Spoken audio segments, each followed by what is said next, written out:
There we go. Call the regular council meeting of January the 8th, the very first of 2024 to order.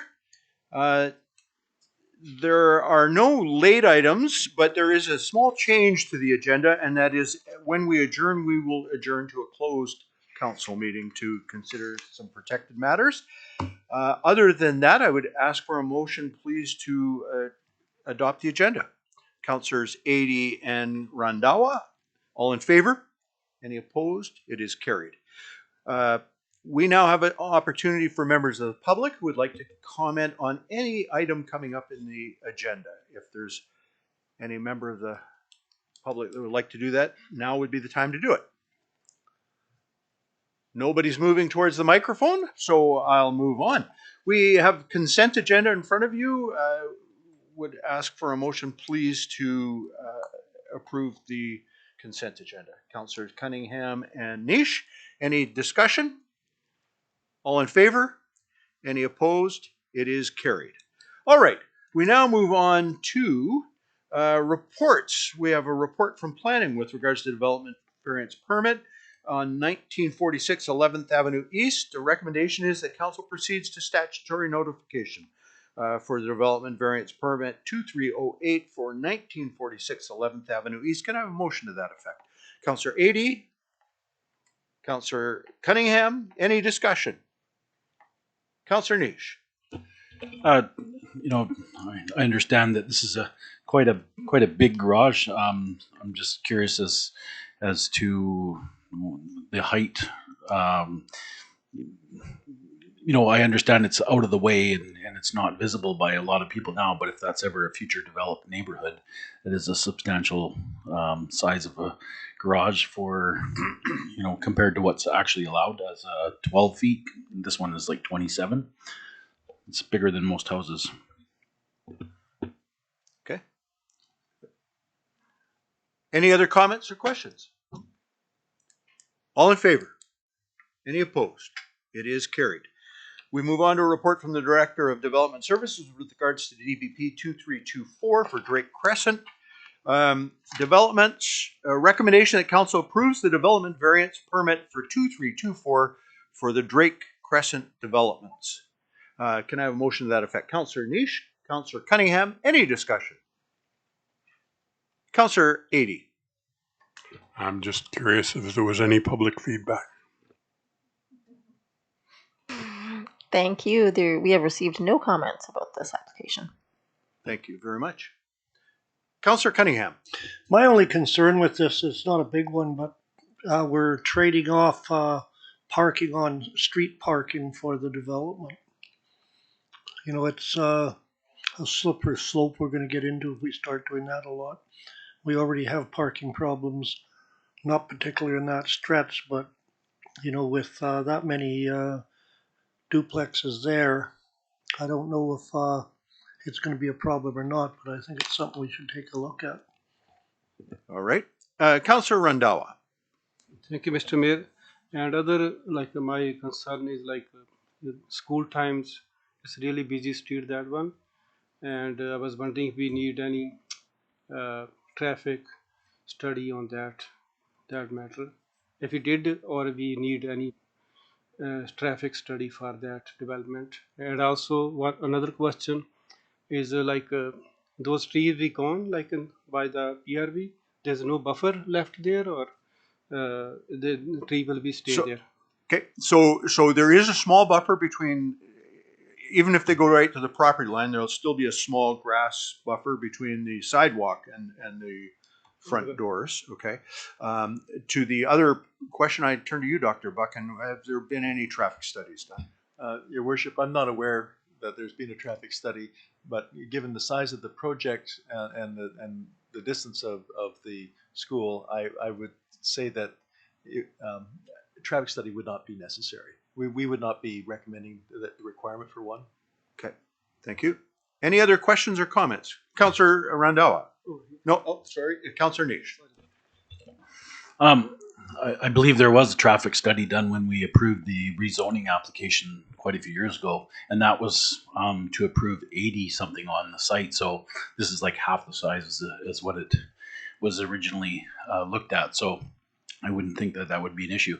And I mean, it's hard to go with less parking, but this is a pretty this town, a lot of people use transit. There is still a lot of parking on site, although it might not be one for every unit. It will be, a lot of the units will be covered. So I don't have any issues with it, and I don't see parking really becoming much of an issue along that stretch, being that across the way is an industrial area, so you're not going to get that increased parking, and there won't be houses built across the street. So I'm in favor of it. Thank you. Any other comments or questions from council? Hearing none, all in favor? Any opposed?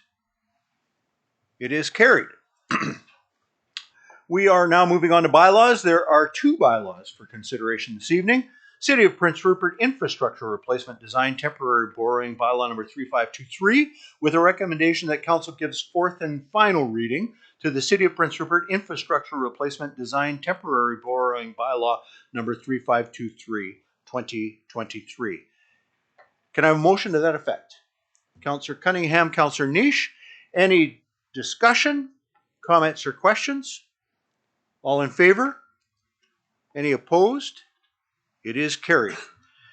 Then there is the City of Prince Rupert Linear Liquid Waste Infrastructure Replacement Temporary Borrowing Bylaw number 3524, with a recommendation that council gives fourth and final reading to the City of Prince Rupert Linear Liquid Waste Infrastructure Replacement Temporary Borrowing Bylaw number 3524, 2023. Can I have a motion to that effect? Councillor Forster, Councillor Randhawa. Any discussion? All in favor? Any opposed? Carried. All right. For the members of the public that may be wondering why we just sort of raced through those have been before council a number of times. There's been discussion and dialogue on them, and this is a process that allows for just any last thoughts and clearly council hasn't got any last thoughts, so we close the door on it. So thank you very much, council. It is now your turn. I'll consider any comments or questions. Councillor Niche. Just a couple things.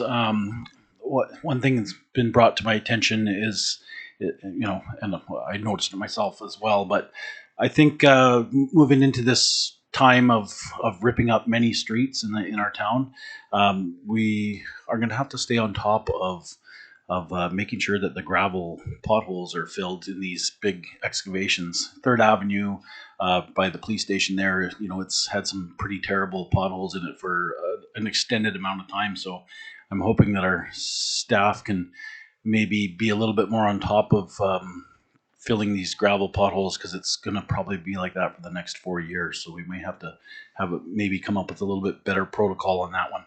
And I just wanted to talk about the great things of seeing our downtown, finally some of these old buildings coming down and disappearing.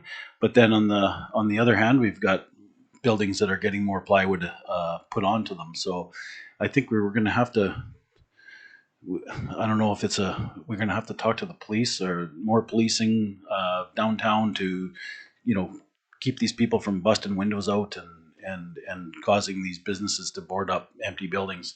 So maybe we can have a discussion with the RCMP. Thank you. Councillor Cunningham. Just a time frame, if we could find out about the 6th Avenue Bridge. Time frame on when it's going to be back open and things like that. I'm getting that question a lot. Director Pucci, would you answer that? Sure. Thank you, Mr. Mayor. Through the chair, at this point, we are still waiting for the final analysis from the bridge engineer at, I forget the name of the company, it's off the top of my head, but the amount of weight on the structure for dead load versus live load right now has to have a second calculation to ensure that they can handle all of the traffic coming back and forth. So we're just waiting for those calculations, and then we will. Have you update got an council. estimate of? Where they were on vacation, as a lot of people Yep. last week. So we are hoping to have something by the end of this week. Okay, Thank you. thank you. Councillor Forster. Thank you, Mr. Mayor. I have a couple of things. I'll go through one at a time, if that's okay. Absolutely. The first one, just wondering, I recognize that when you go to fill out that a light burnt out, you're supposed to phone, not fill out the form. But I think there has been some confusion in the past.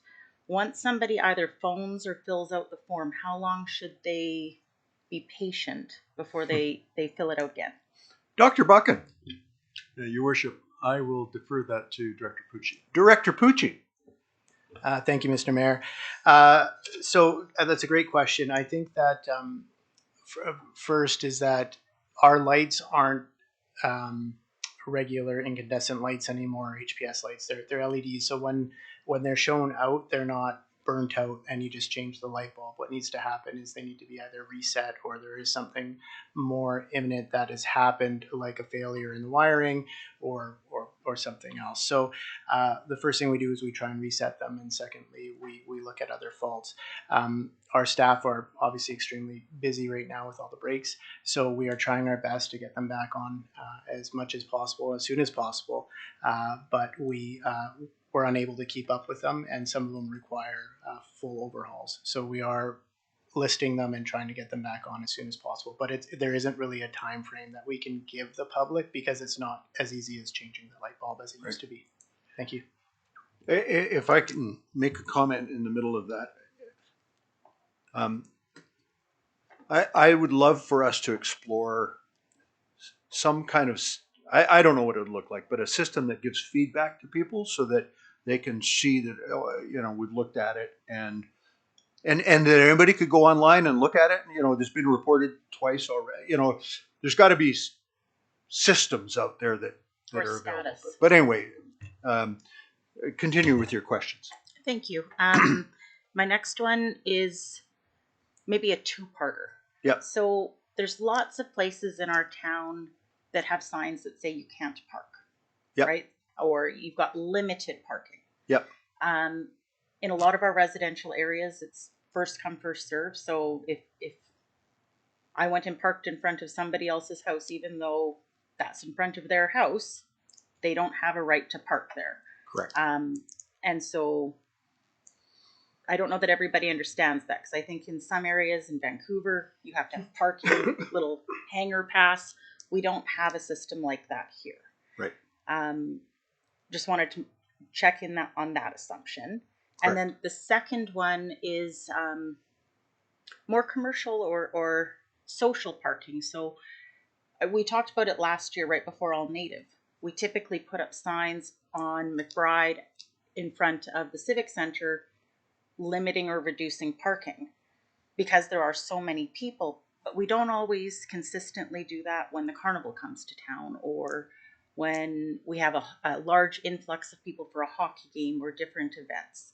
And I'm just wondering how we could bring that parking type thing into alignment. So either we're doing it for all big events and there's no parking on McBride, or we're doing it more consistently so it's not just having people have a feeling that it's only during All Native. Right.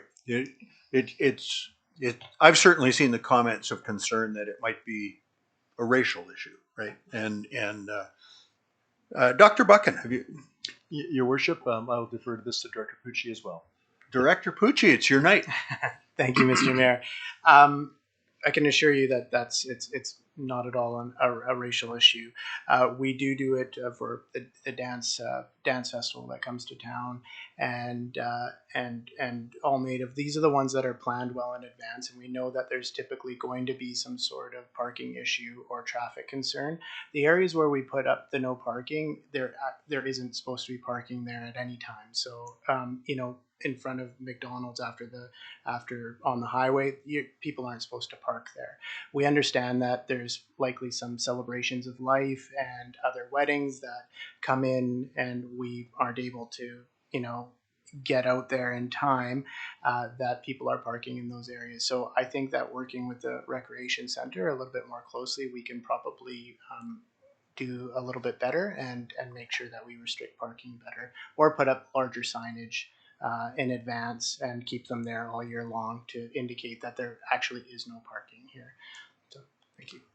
I like that idea because I didn't know that there's no parking there other than where the bus stop is. So I think that's a good flag even for myself.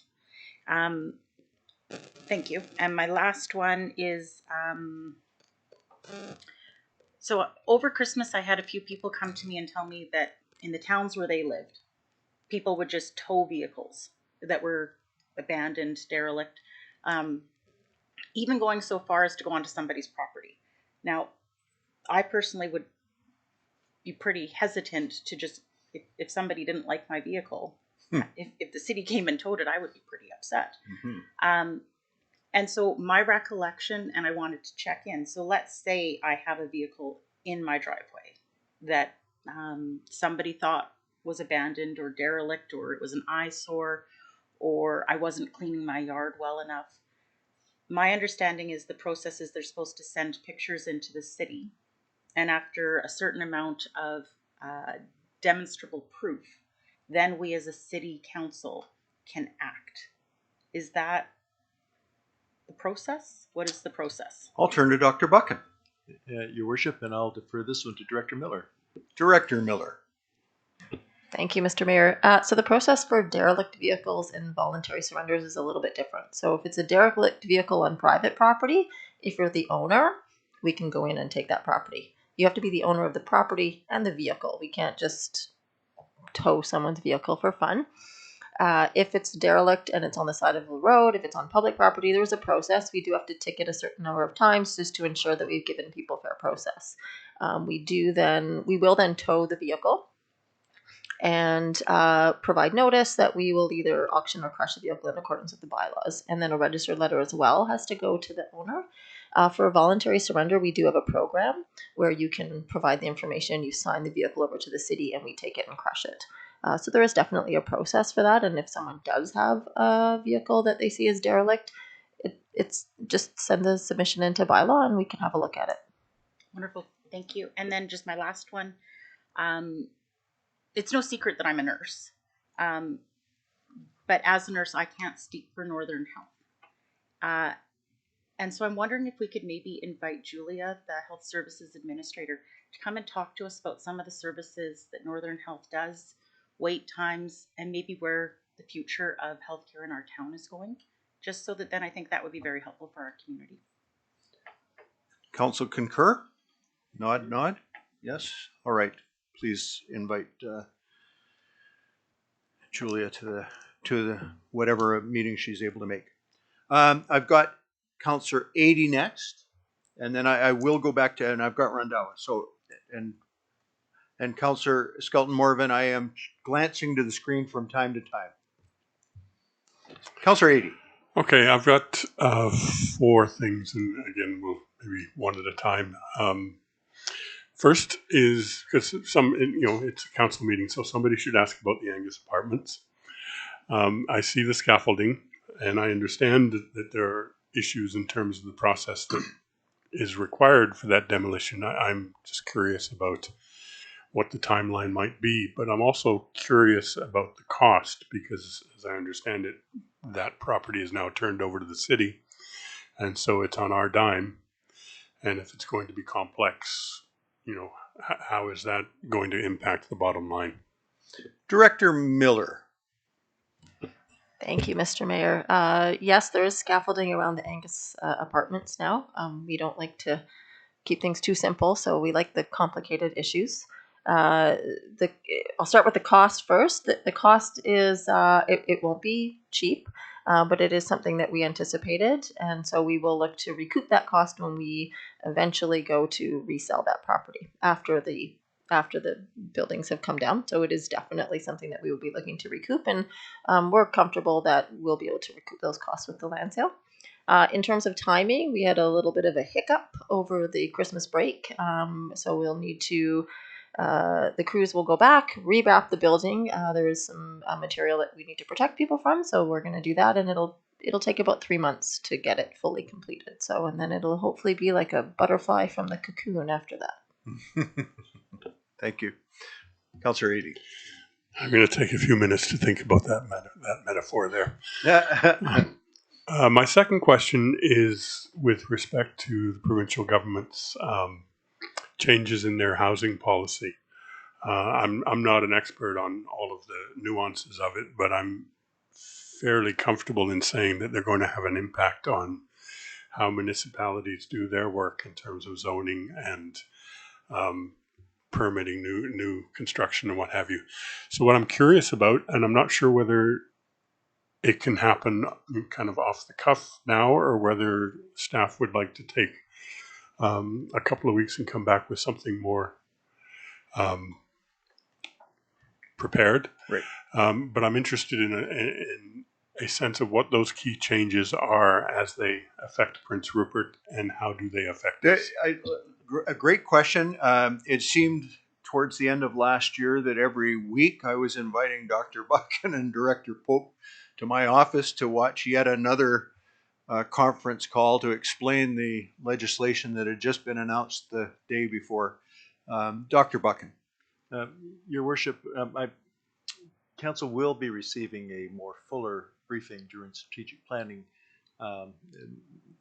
because this actually does have significant impact on our work plans for this year. So that is coming, but Director Pope, who has been most involved in this, can give you a brief overview of some of the things that we'll need to be doing. Director Pope.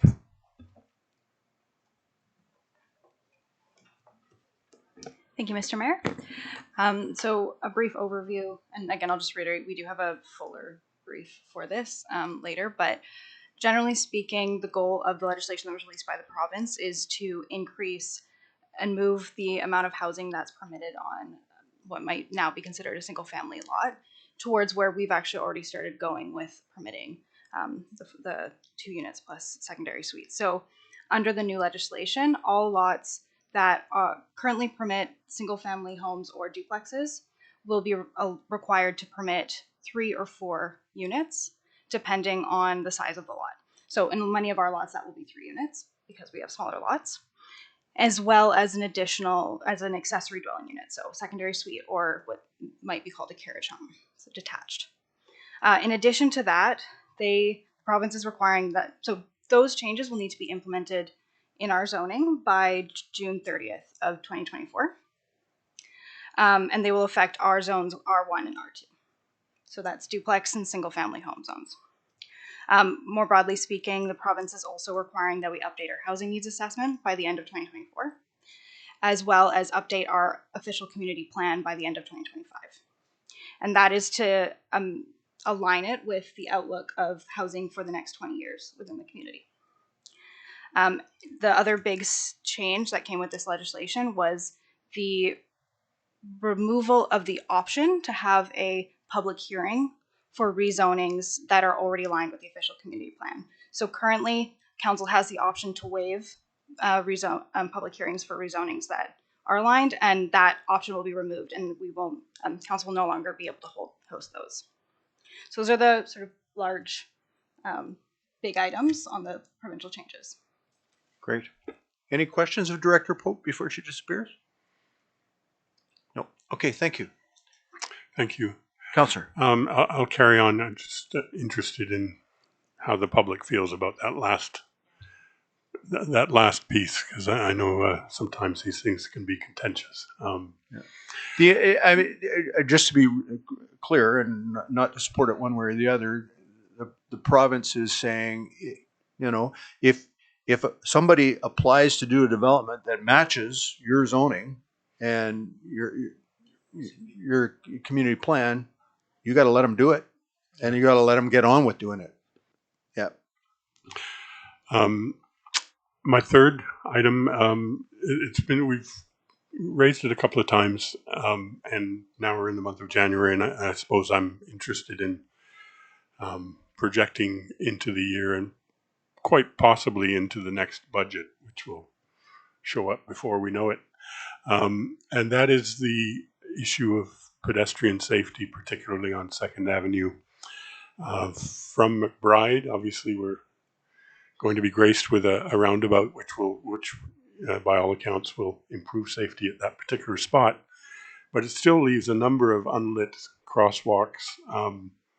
So we've got a couple, I think 3rd Street and 6th Street, where there is a bit of lighting. But there's a number of other crosswalks between there and Five Corners where, quite honestly, it's on a dark, rainy night, it's almost impossible to see a pedestrian. And if, in a perfect world, everybody is, eyes peeled and looking, but that's not the way things are. So I think, and I've said it before, but I think that we need to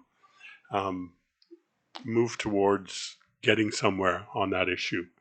And I'm thinking all the way through Five Corners and possibly one crosswalk down along towards the ferries as well.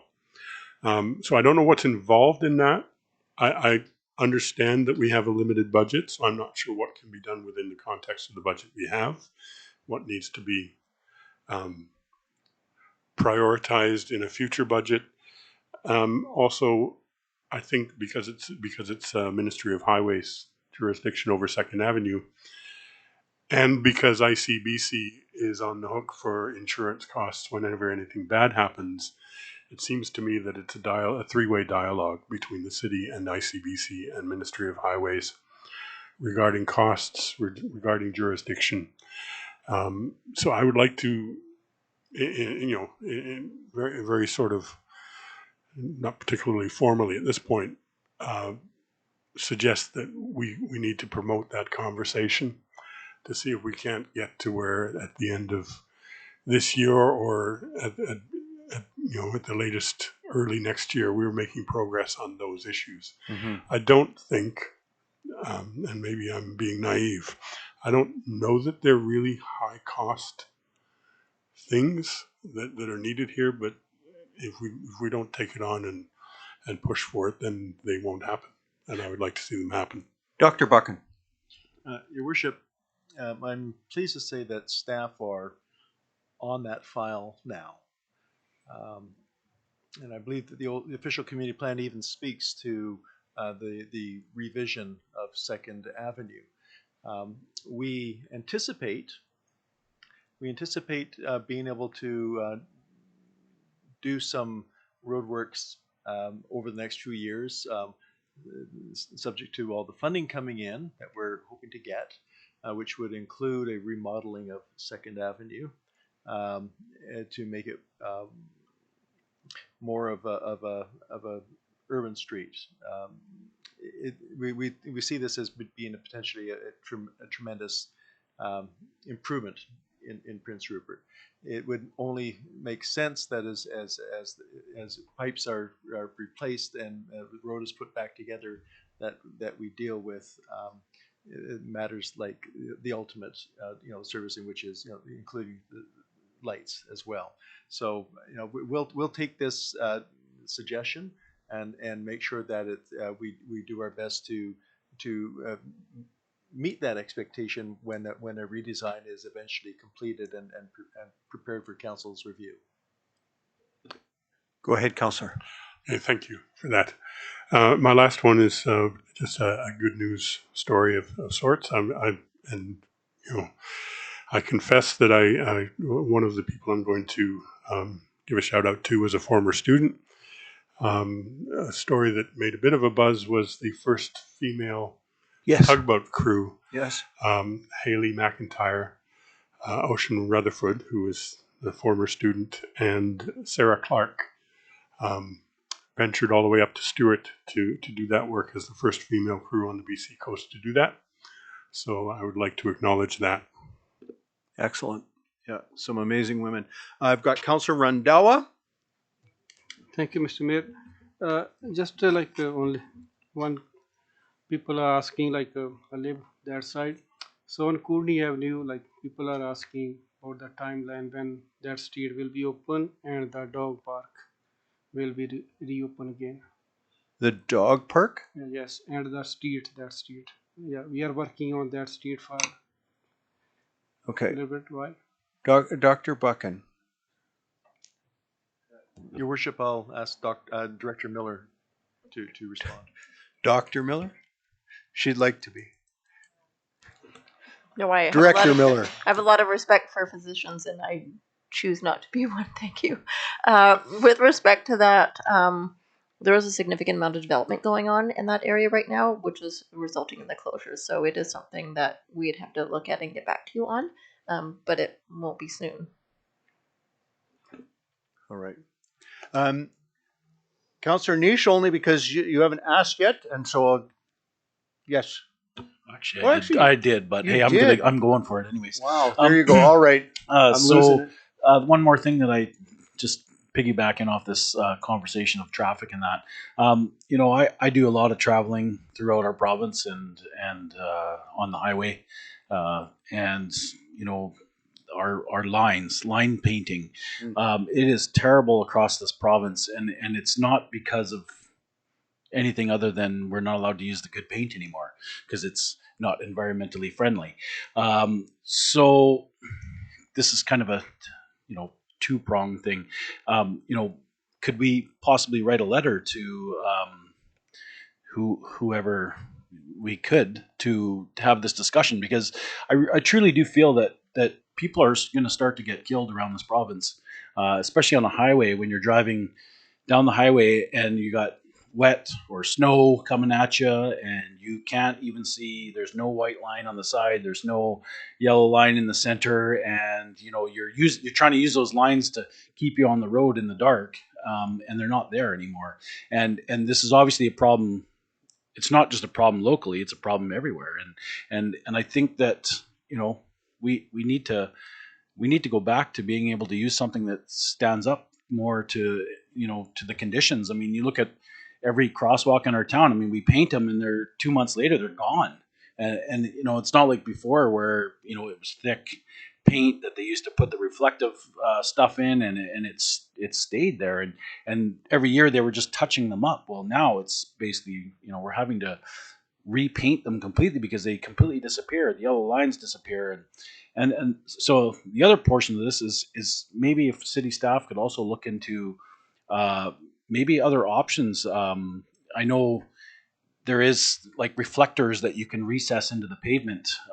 Maybe things like that where, you know, in certain areas, good example would be McDonald's.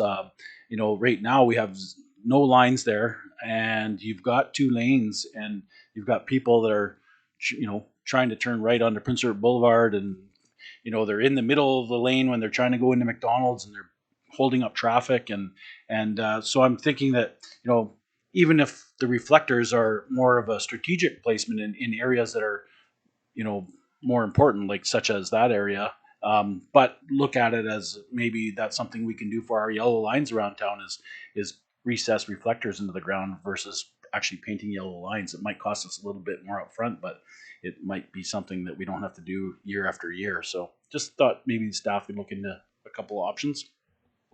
So just, I've seen nodding heads in agreement when I'm looking this way, and we all agree that a letter could be written. And all right, Dr. Buchan. Your worship, I'm wondering if council would be interested in a UBCM resolution on this matter. Excellent. That would be absolutely. I absolutely agree with him. It's an absolute bugaboo for me. You know, those lines don't last anywhere near through winter, and certainly up here. And you know, I may be different in other parts of the province. I don't know, but up here, you need those lines. They're an absolute safety device that's missing. I agree with you. Thank you. And to your other point, I'm sure staff will investigate and report back in terms of where and how reflectors might be used in addition. Councillor Cunningham. That would also be a good motion for this May when we have NCLGA. Right. That would be the process. We bring it to NCLGA and then on to UBCM. Yeah, because it's I've driven the highways up north at night with the bright lights coming at you, no lines to look at. Yeah. you're almost going off the road. The point about parking that was brought up is I've been receiving complaints from semi-trailer trucks parking in the downtown area by hotels, Wayne Place and that, and they're leaving their engines idling, or they've got refrigeration units that cut in and out constantly. And it's obviously a bylaw infraction. The guy actually took tests and showed me some of the decibels. They're through the roof and that. But in this one particular case, I've talked to Dr. Buchan about it, and I'm assuming he has done something. But one of the persons, because there's no bylaw on after hours, they phoned the RCMP, and the RCMP officer he spoke to had turned around and said, well, that's a bylaw infraction, we don't do it. And it's my understanding that they do that at night.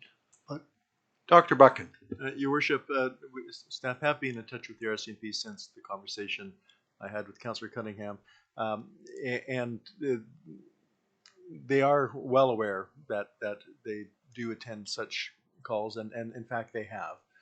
And so that might have been one particular individual, but the officer in charge is committing to us that does happen and will happen. There may be limited things that can happen if the trucks are on private property.